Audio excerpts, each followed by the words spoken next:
Welcome to University Drive, your pathway to the transformational work of University of the Bahamas. Our goal is to build a better Bahamas by shaping tomorrow's leaders today, finding solutions to challenges, and forging new opportunities for growth. University Drive, where faculty, staff, students, and alumni travel the road of progress together with you. Hello, everyone, and welcome to University Drive. I'm your host, Tamika Lundy. All of our guests on University Drive are special, but today we are talking with someone who is special in terms of his connection, his very close connection, formally, to this show. I almost feel like we should trade places, and instead he should be the host and I should be on the other end. Joining us today is the campus president of University of the Bahamas-North, Dr. Ian Strachan. For those of you who don't know, Dr. Strachan started the show a whole 8 seasons ago, but then transitioned off the scene and threw the baton to me. Welcome, Dr. Strachan, and thank you for coming back home. I hope you missed us. Absolutely. Thank you so much for having me. It's good to be here, an honor and privilege. Yes, You've been doing a fantastic job, by the way. Yes. So we're trying. I hope we meet with your approval in terms of how we've kept the show on for 8 seasons. And it's always a pleasure to have a conversation with an alum of the institution, by the way. But I'm glad we get to focus the entire show on UB North so that we can keep our listeners abreast of the many changes, the milestones, the accomplishments, even in the face of grave challenges. Of course, 2 years ago, Hurricane Dorian uprooted the UB North community, but despite that, faculty, staff, and students have really demonstrated true grit and resilience. How is everyone today, having endured such a major crisis and really now dealing with a second calamity, this COVID-19 pandemic? Yeah, well, Grand Bahama is a unique place. People in Grand Bahama talk about their experiences of multiple hurricanes, going back to Francis and Jean. And so it's been battered many times, and those have caused shocks and had serious economic impact and contributed to decline of industry, et cetera. So particularly tourism industry. So they're tough people. And so COVID really didn't create that much of a difference in, especially at least for the university anyway, in terms of how we were operating, because we were already without a campus, having to work from home, having to work on shifts, et cetera. I think the most difficult part of it was the curfews, but people are in good spirits now. We're coming out of this. Most of my staff have been vaccinated. The economy is turning around slowly, and people are looking forward to the future. So I think there is a sense that there's some exciting opportunities right around the corner. So it was difficult. It was a hard 2 years, but I think people are looking forward to what comes next. How big is the UB North community, faculty, staff, and students? So we hover around 50 full-time staff. We have another 50 or so part-time adjunct faculty. We had, right before Dorian, just over 500 students. That dipped as a consequence of the damage to our campus. But interestingly, during this COVID period, because everything has been virtual, we were able to open up all our classes to university students wherever they were, anywhere in the country. And so actually what that means is that in fall of 2020, we had over 900 students who were at least taking one course with us at UB North. And in the spring of this year, 2021, that rose to just over 1,200 students. So at least these 1,200 students were taking at least one class that we were offering. So that's a different way of kind of looking at, and it's a way of looking at how we basically really were able to respond and saw some some positive developments as a consequence of having to go to that platform. Sometimes silver linings come out of crises, right? And Absolutely. the kind of pivoting that you have to do. There's that word again, that favorite word. And Yeah. so that's what's happened for UB North. No, that I couldn't put. I mean, on so many levels. We were working toward conceiving a master plan for the East Campus, talking with donors about new construction, new buildings. We were very close to signing an agreement to have a solar field created in partnership with the power company. We just seen 100% increase in our residents at the new Hawksbill Hall, and then Dorian happened, right? So that threw us for a gigantic loop. It was very, very difficult, but we had to, figure out how to keep our semester, keep students on time to graduate. We pulled that off after being closed for a month, and then really, what we said, look, is what is this opportunity here that we're facing in the middle of this adversity, and the opportunity was to really ask ourselves where would be the most beneficial strategic location for the university, and the conclusion was that we should really move core services to downtown Freeport, which we believe will increase accessibility, increase enrollment, make it easier for working students to attend, because we saw a significant drop off among that particular constituency, and also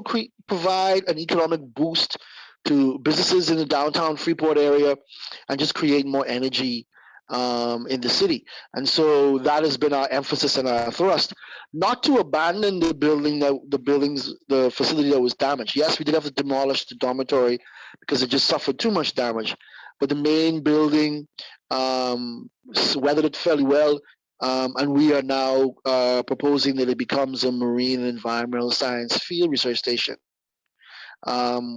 dedicated to exploring issues of climate change, looking at the environment and marine science, building there a center of excellence for the university. So our hope is that through this adversity, we will grow, come back bigger, stronger, more vibrant, be able to offer more to the Northern Bahamas in terms of programs, and really increase our footprint.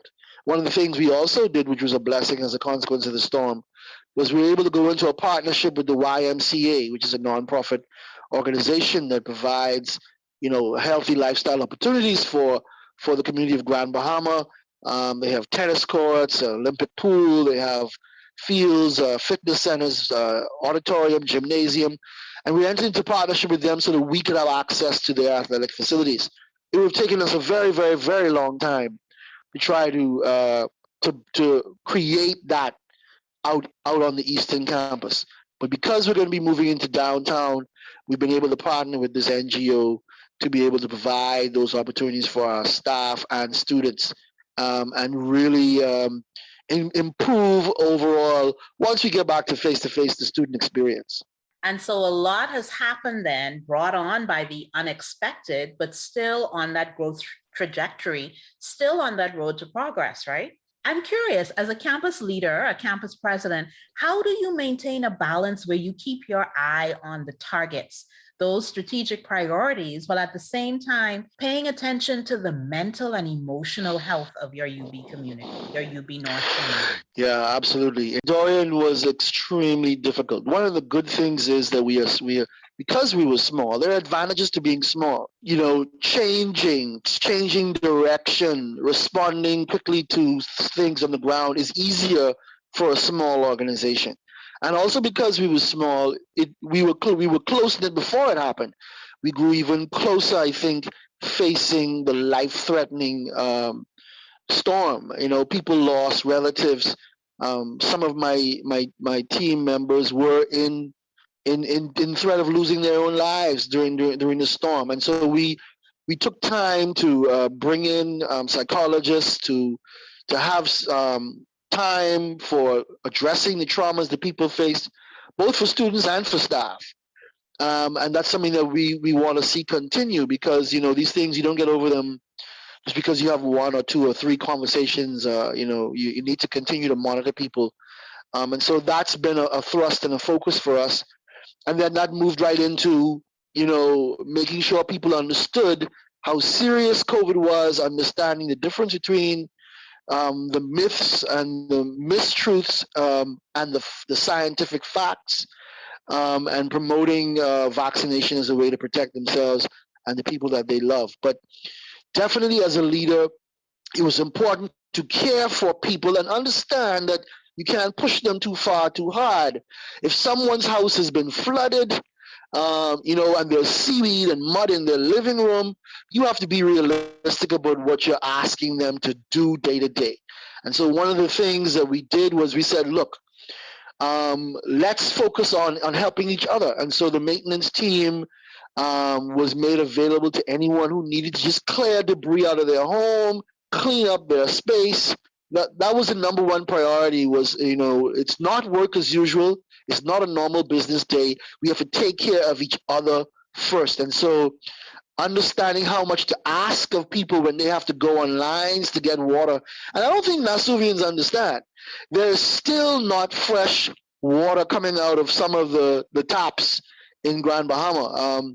For over a year, you had to go to one of the water stations that the Port Authority, Samaritan's Purse, and Rotary made available, to just get potable water. So we've been through a lot. So you had to be realistic, considerate, compassionate, sensitive to what people were really dealing with, and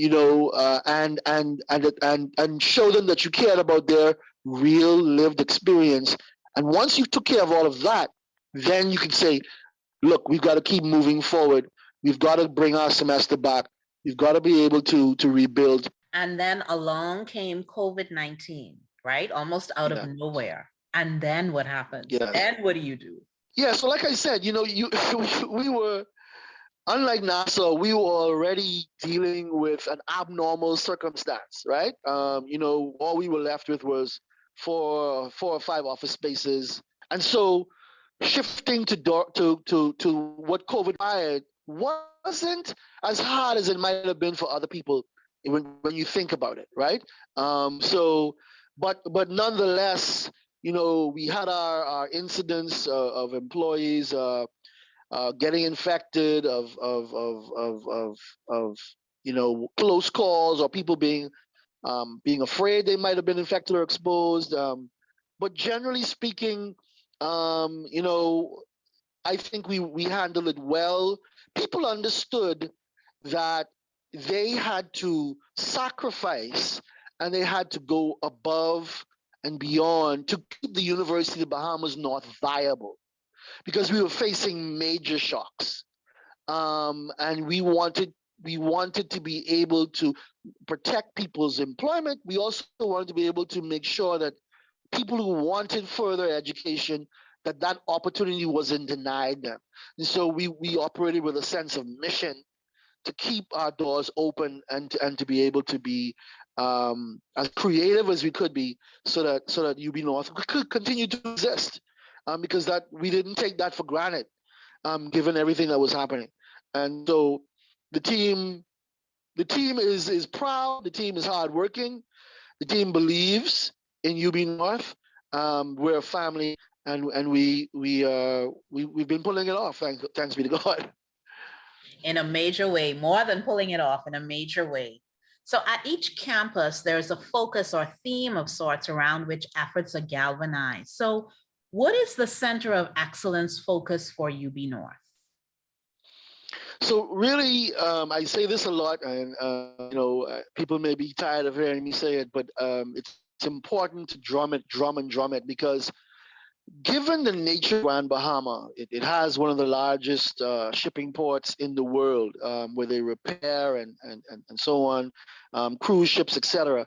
You have $1 billion oil transshipment stations. We have 2 of those. You have chemical factories.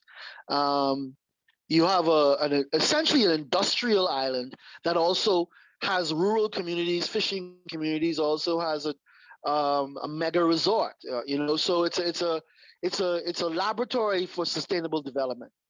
Um, it's important that each campus of the university look at the local economy, look at what's happening, and see how do we best serve and connect and create synergy with what we see happening on the ground. So it is our view that the University of Bahamas North should really be the STEM campus of the university. Doesn't mean there won't be sciences offered at Oaks Field, but we want to focus on growing areas that where we haven't seized the opportunity to grow thus far in our institution's evolution.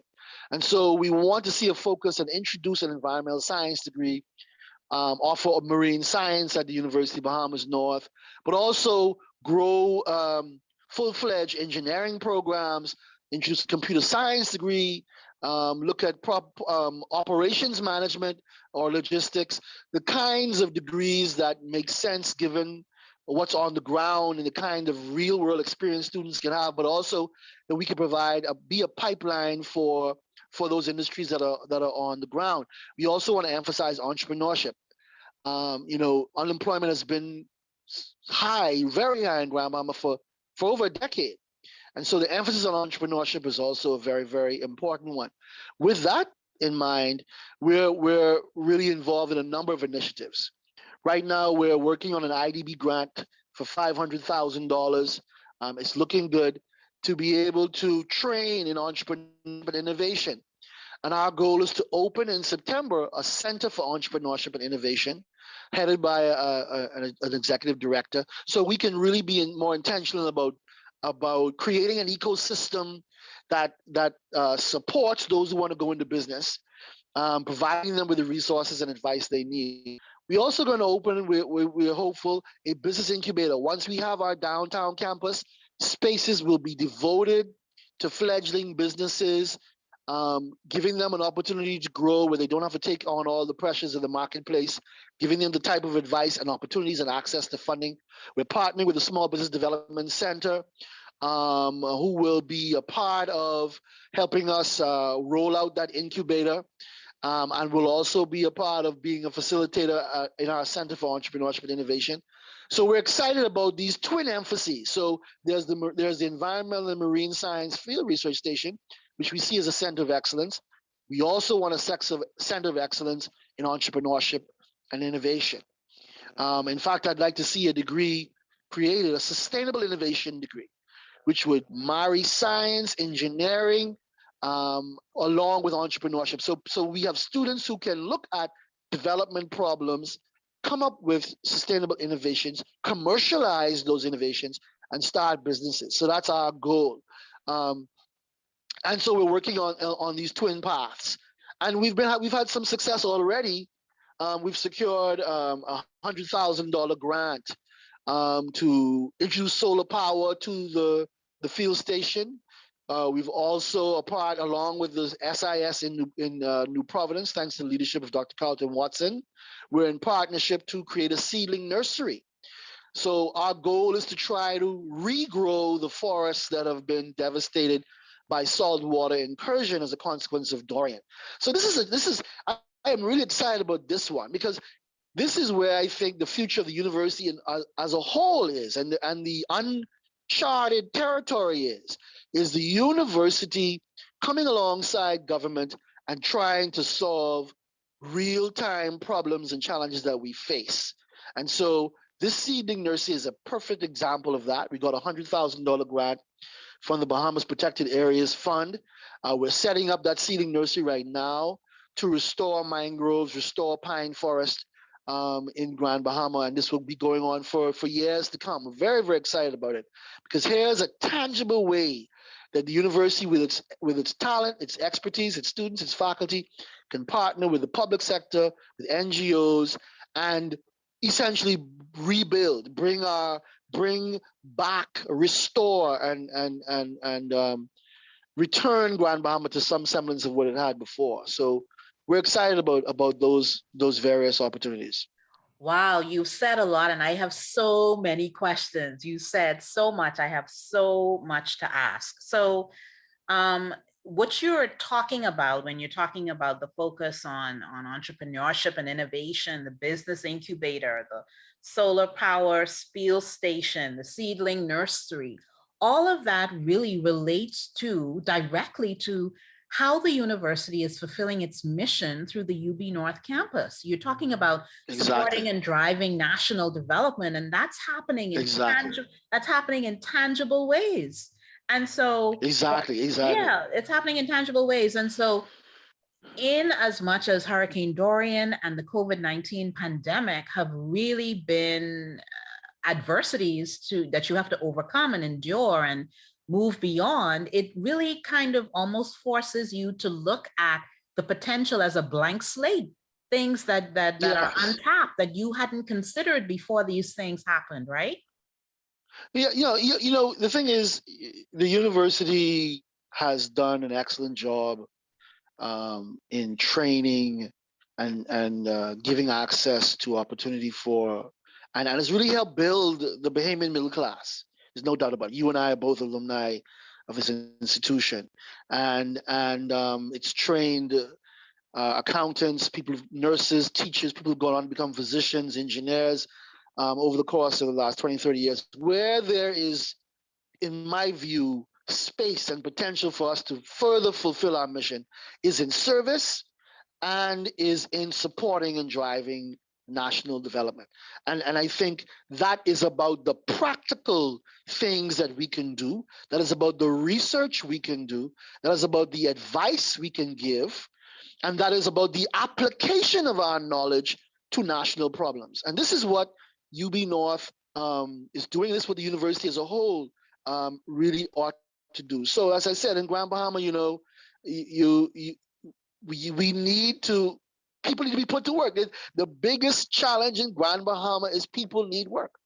And so, how can the university play a part in giving people the skills they need, retooling, helping them innovate, helping them respond? We're in an information age. Are we preparing our workforce to be competitive, to take advantage of this age that we're in, and to occupy the top levels of the economy, to not just be those who hold jobs, but those who can create jobs? A perfect example of what Dorian has done and how we've really had to think about how we serve is our partnership with Heart 9/11. This is an organization created out of the tragedy of the attack on the Twin Towers in New York City. And they have been going to disaster areas, and trying to make a difference, training people, giving them employable skills. They did this in Puerto Rico. They came and they approached us at UB North. They said, look, we want to train people, help them become carpenters, electricians. We will pay them. They will repair homes, but at the end of the day, they will have skills that they can use to make a living. And we were like, look, how can we, partner with you? This makes perfect sense. There's no money in it for the university, but the point is, look at where we are as a community, and we are a community partner. We have to serve.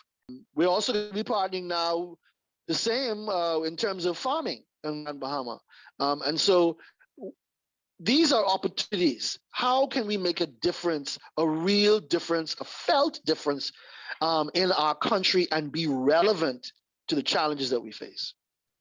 I must admit that Heart 9/11 undertaking was one of my most favorite aspects of the recent undertakings that have been happening at UB North, because here it is, you're talking about helping to facilitate people being able to earn skills that can help them to Exactly. survive, to exist, and at the same time assisting those people in the community in terms of their homes that have been damaged, helping them to bring restoration to where they live. And so it's almost like killing two birds with one stone, helping the community, Absolutely. helping people to be able to earn a living, and the University of the Bahamas in the center of that, along with a partner. And speaking of partnerships, Yes. over the years, it's been said a lot, it's a refrain. The university should not exist and operate in an ivory tower.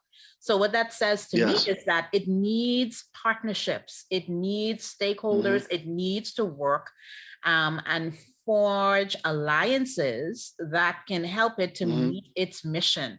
I know that recently you held the business symposium in Grand Bahama in partnership with the Small Business Development Center Access Accelerator. What are the outputs from that? How were you able to bring about impact through that? So the objective there is to really, again, draw attention to alternatives for people who need to find livelihood, right? Thought, okay, let's create a business expo where we bring in business people who are doing it every day, but let's also make sure we bring in young business people, even students of ours who are in business. And so our students can see themselves reflected in those who are speaking about entrepreneurship. And that was the spirit in which we went after creation of the symposium and expo, connecting our students with people who are out there doing it, not to romanticize entrepreneurship, but to give them a real sense of what level of commitment is required, but also a roadmap to how you get there. And so it was a wonderful experience, a good start. We had an alumnus of ours who has a donut business. We had a student of our, Benjamin Davis, who has an electrical car rental company, give a talk. We had another student of ours who's an accounting major, but has an auto detailing business. George Charity give a talk, and I think this is something we wanna continue to promote. We know people can be risk averse. People want that safe and steady job, but the cost of living is growing. Taxation is increasing. We're seeing more and more challenges in terms of employment. We want people to consider entrepreneurship, even if as a parallel to what they're trying to do in the 9-to-5 space as employees to supplement income. And so we were encouraged by it. It was good conversation, good engagement. We hope to put the opening panel discussion on television soon. That's the kind of thing we want to do. We want to connect to the real world. We want to connect with the chamber. We want to connect with agencies that are out here trying to make things happen, and really be a thought leader in our society, and create the connections that people need in order to take the next step. And so we're very pleased with how that turned out, and we're looking forward to our Sustainable Grand Bahama Conference next year.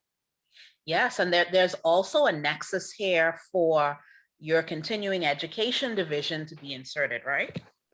Exactly, absolutely. So this is the thing. So we are able to offer all sorts of services to people who want to gain skills in a short period of time. You don't have to come to the university and get a 4-year degree or an associate degree. We have short courses that we can offer, certificates. We have a certificate in entrepreneurship, but we also have short courses that people can take if they want to build their skill sets, just learn a particular thing, whether you're talking about, I want to know how to use QuickBooks, I want to know how to use Excel, or etc. We've partnered before, for instance, with the Ministry of Youth to train people, and we did training folks as to learn to do massage therapy, bartending, all these sorts of opportunities we've done. Obviously, we still also do things like prepare those who want to get licensure as electricians and so on.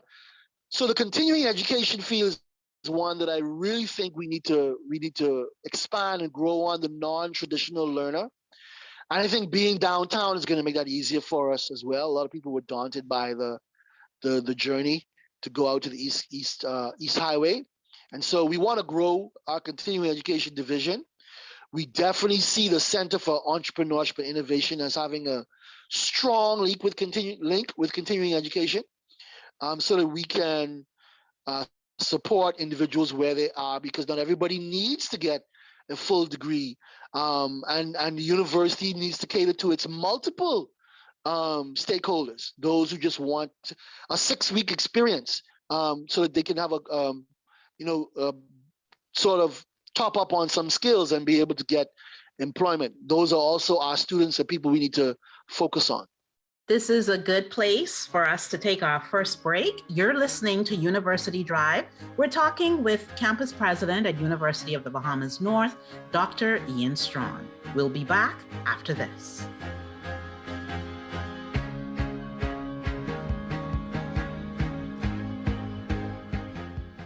Chapter 1 is your back-to-school headquarters. We are proud to serve the students, faculty, and staff of the University of the Bahamas and the community at large.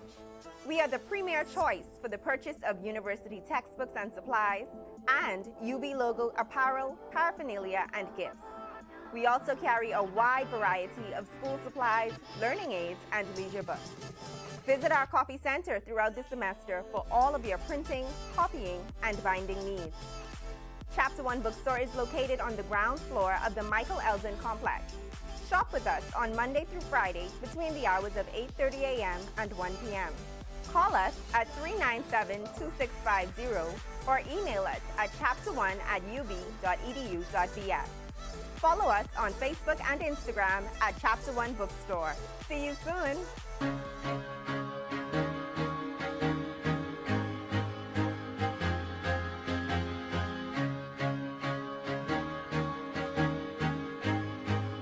Welcome back to University Drive. We are focusing this episode on what's going on with our University of the Bahamas-North campus in Grand Bahama.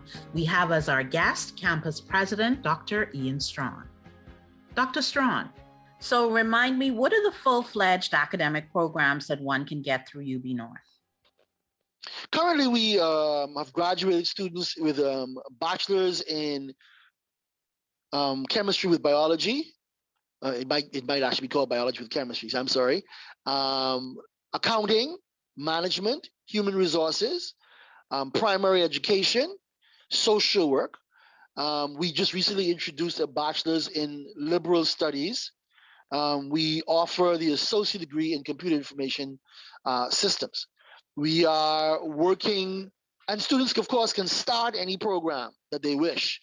And then, depending on what it is, they would have to transfer to New Providence. And that's, of course, something that we're working to try to reduce.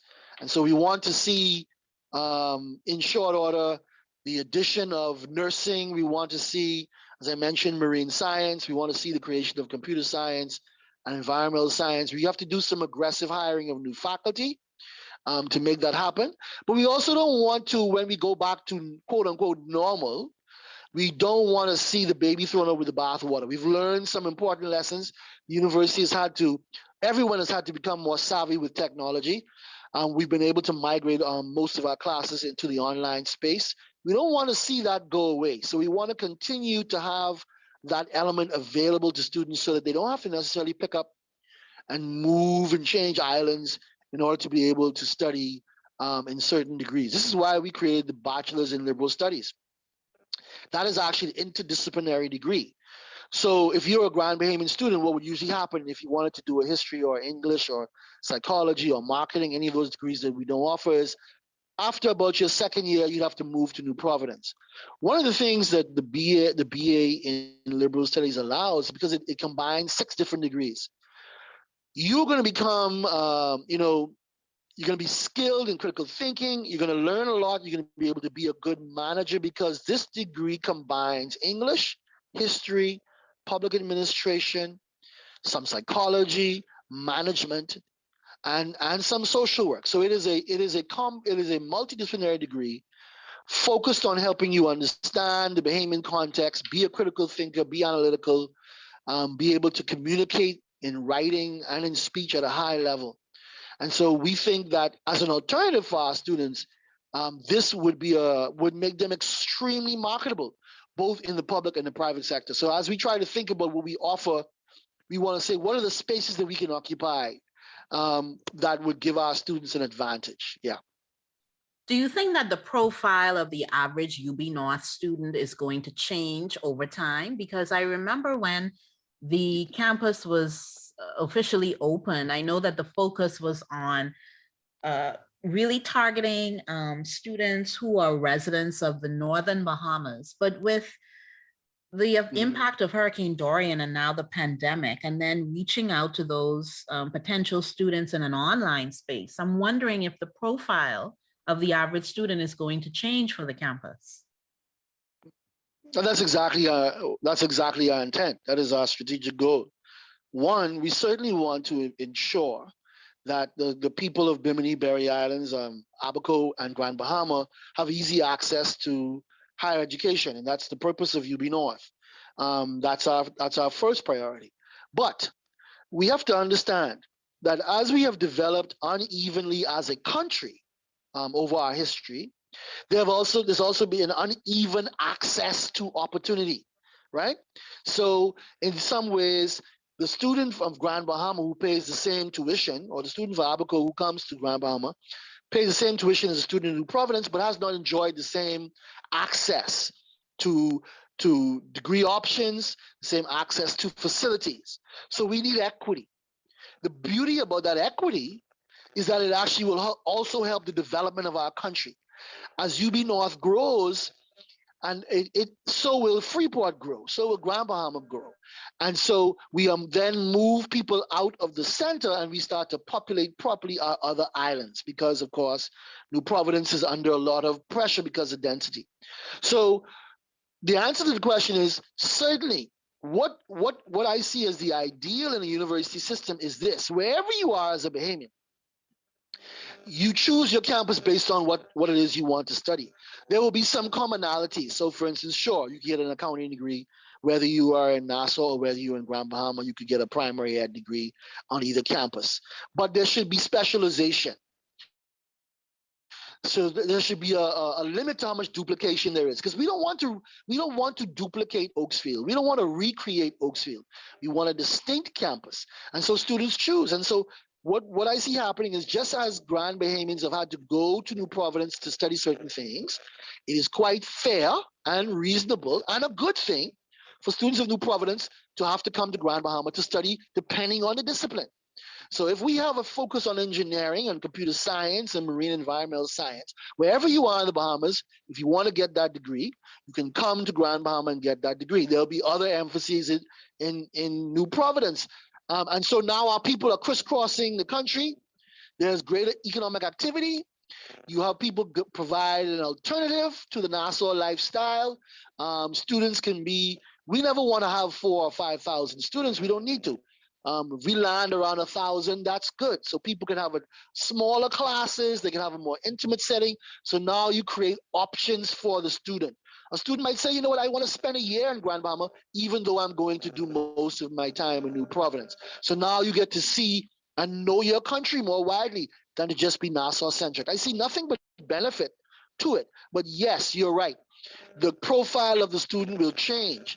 With the virtual element, which we don't want to cast aside, now it also creates opportunities for wherever you might be. You might be in Ragged Island, you might be in Meguana. You hopefully will have the opportunity to be able to study, at least reduce the amount of time you have to be away from your home. That should at least be our goal. And so the vision is for a university system where each campus has its areas, its flagship programs, its centers of excellence, its areas of emphasis, and they do not so much compete as complement one another. And we support the reality that we are in fact an archipelago, and we do not wish to be overly centralized. Rather, we want to see greater equity and more even development rather than uneven development. And the university can be a vehicle of that. The university can be a vehicle for shifting populations, for repopulating Grand Bahama, which has infrastructure to accommodate hundreds of thousands. So yes, that's definitely the vision. I know I gave you a long answer to your question.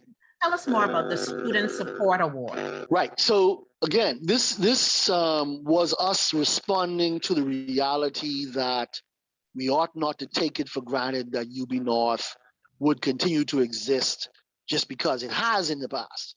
And so as staff and faculty, we looked at our situation. We knew that there was devastation throughout Grand Bahama. I think over 900 homes were damaged. We knew that there was going to be great economic hardship. We knew that, yes, there's a tertiary grant in place, but there are students who don't qualify for it. There might be part-time students. There might be students in academic enhancement. It might be students who, though they are residents of the Bahamas and have been here most of their lives, they're not citizens, and so they're not qualifying.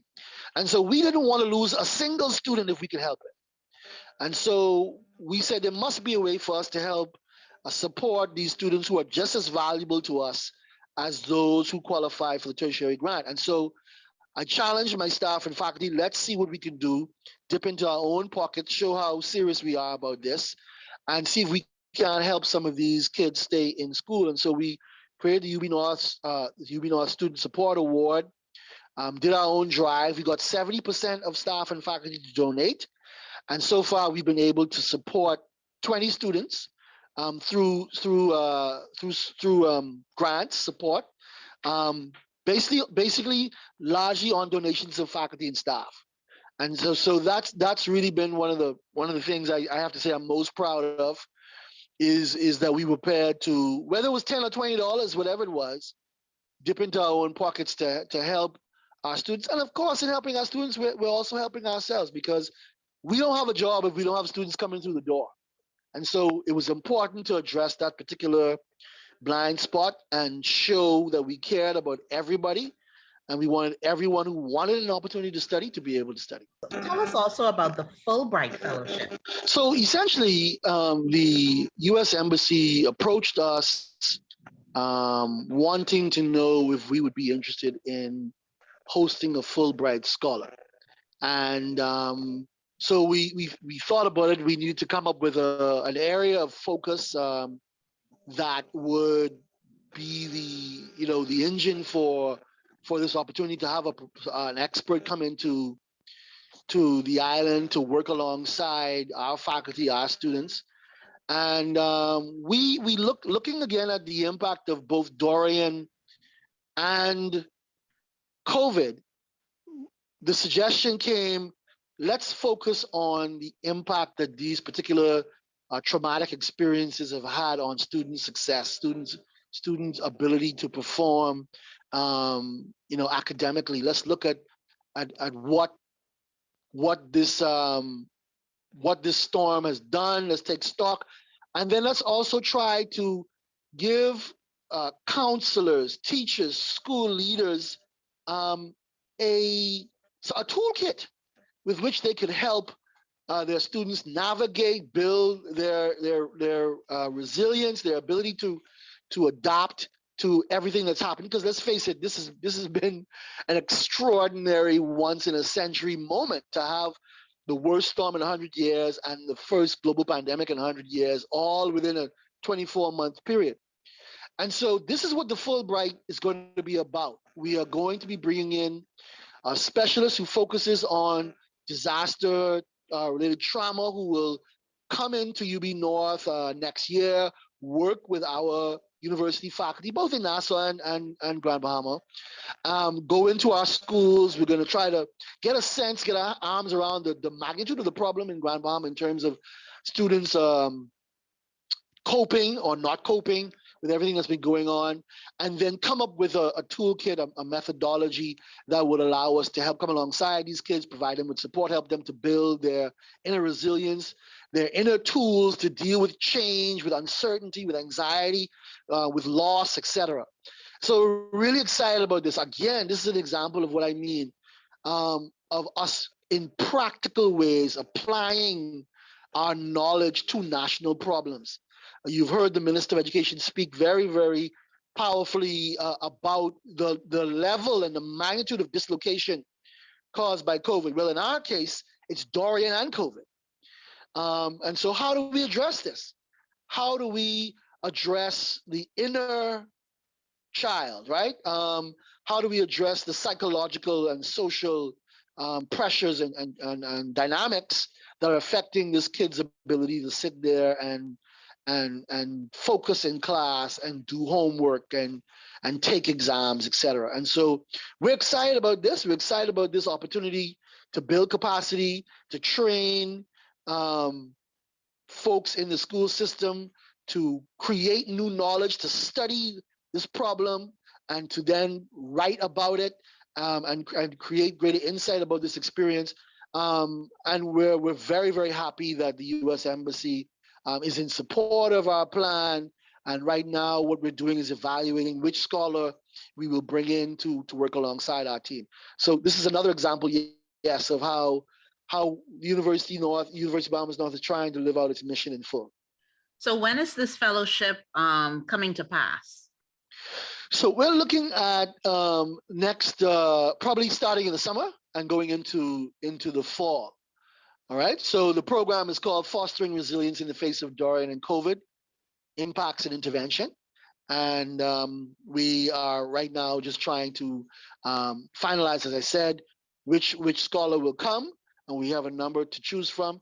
And again, I have to commend Dr. Andrew Moxley, the new dean of faculty, and Katura Bob, our director of advancement, for their work on this. But this is exciting. So it will probably start in the summertime and go into fall 2022 in terms of the information gathering, the field research, and then the training. I like this discourse we're having about tangible, practical applications. So let's move right on and continue. Sustainable Grand Bahama Conference. What's the focus for 2022? Yes. So again, given all that we are facing as a country, we want to look at where we are, and we want to provide thought leadership for the nation as well as we can. And we want to, of course, partner with agencies, both public and private entities that are looking at this. And so, for instance, our last conference, we changed the topic after Dorian to focus on Dorian. This year, our virtual conference is going to be diversifying and expanding our economy. And so nothing threw into higher relief than COVID-19, the vulnerabilities in the Bahamian economic model, right? So we're a very import-heavy society. We are heavily dependent on a single industry, which is tourism. I can't think of an industry that was harder hit by COVID than tourism. All right, it's shut down, cruise ships shut down, air travel almost entirely shut down, hotels, etc. So it was blunt force trauma to our number one industry. And it threw into high relief what we've always known, which is the Bahamas needs to diversify. I think about my own book, Paradise and Plantation, in which I mentioned the white paper on independence in 1972. It was expressed even then that we needed to diversify and not rely so heavily on tourism. And so the focus of this conference is on just that. How do we respond to the changes and disruptions in the global economy? How do we take advantage of the opportunities that are there? How do we build capacity? How do we create an ecosystem that is more innovative? How do we become more competitive in this market? And so some of the themes of the conference are preparing 21st century workforce, public sector support for tech innovation, scaling up products and services, financing small and medium-sized businesses, disaster risk management, tech-based startups, the orange economy, energy for the 21st century, mental health in times of national crisis, education for sustainable economic future, et cetera, et cetera. And so, of course, as usual, we're going to be looking at trying to bring leaders of the country together, public and private, to talk through these issues and to propose innovative solutions to some of these challenges which are also opportunities. This will be our third conference. We do it every 2 years, and I think this one is going to be just as compelling as the previous two. And this is for 2022. When in 2022? And there is a call for presentations, right? That's correct. So the event is April 7th and 8th, 2022. We just republished our call. So now the new date, if you're interested in making a presentation, is January 4th, 2022. That's the deadline to submit a proposal. It's just provide us with a 50 to 100 word synopsis of what you would like to present. Send that to sustainablegb@ub.edu.bs. sustainablegb@ub.edu.bs. We will certainly look at your proposed talk, and if it lines up with what we're trying to do, we will certainly try to make a space for you to be a part of the conversation. What are the lessons that UB North has learned over the last 2 years that it will pay close attention to as it continues its focus and operation? Well, Tamika, I'm going to speak to something which might be seen as a little touchy. I don't think it needs to be, because it's seen by anyone who lives on an island outside of New Providence, which is that there is a Nassau centrism. It is not necessarily intentional. It's just the nature of things. I worked in New Providence most of my life at the university, and I was guilty of it as well, a Nassau centrism. What is important for UB North is to not tire in advancing and calling for greater equity and fairness in the dispensing of resources and in terms of the governance mechanisms of the university. I've been privileged and fortunate to lead the campus. I won't always lead the campus, but my message to my colleagues is, you've got to continually make the case and show how you can bring greater value to the project of the University of the Bahamas through the Northern Campus. We are a stronger university, and I believe we're a stronger country if UB North is strong. And what we have to look at is how we can build consensus with our colleagues in Nassau on how we grow, because we can't grow without Nassau's support. We can't do it. We must work together. And what I am seeing is that there are spaces that are uncontested, spaces that are unexplored, spaces that are undeveloped. And these are perhaps the first spaces that the University of Bahamas-North should seek to occupy for that ground. Our strategic plan lays out a pathway for greater autonomy, greater control over how we make decisions on the ground for the university. And I believe that my colleagues around the admin council are unopposed to that agenda. In fact, I think they are in support of that agenda. And so I think what we've learned is that you seize the opportunities, you occupy the spaces that are right in front of you. Perfect example is the Marine and Environmental Science Field Research Station. And I think that UB North will go from strength to strength. Excellent, excellent. So as we actually wrap up now, any final comments, any final thoughts? I just want to say that again, it's been a real privilege to lead and serve. I'm grateful. I think we have an awesome team. We've been through a lot, but I truly believe that it is God's will that UB North comes back bigger, better, and stronger. And I believe that it shall. I believe that in adversity, there is also blessing. I really believe that. I'm gonna get spiritual, but I believe that in adversity there's an opportunity for blessing. Yes, that's how I land. All right, very good. Thank you so much. And the next time we call upon you, Dr. Strachan, you will be hosting a special episode of University Drive all the way from Grand Bahama. Oh boy, you think you're slick. But that'll be great. Actually, I think that'll be a lot of fun. Yeah, that would be cool. That would be cool. And then the other time you'll be co-hosting. You with Nikki Bo, our other host. You got all kind of plans. All kinds of things up my sleeve. Yes. That brings our show to an end. Thank you so much, Dr. Strachan, for being our guest on this episode. I've been your host, Tamika Lundy. Don't forget to stay abreast of University of the Bahamas developments at our website, www.ub.edu.bs, or any one of our social media channels on Facebook, Instagram, LinkedIn, Twitter, and we also have a YouTube channel. This has been another exciting episode of University Drive. Thank you so much for joining us, everyone.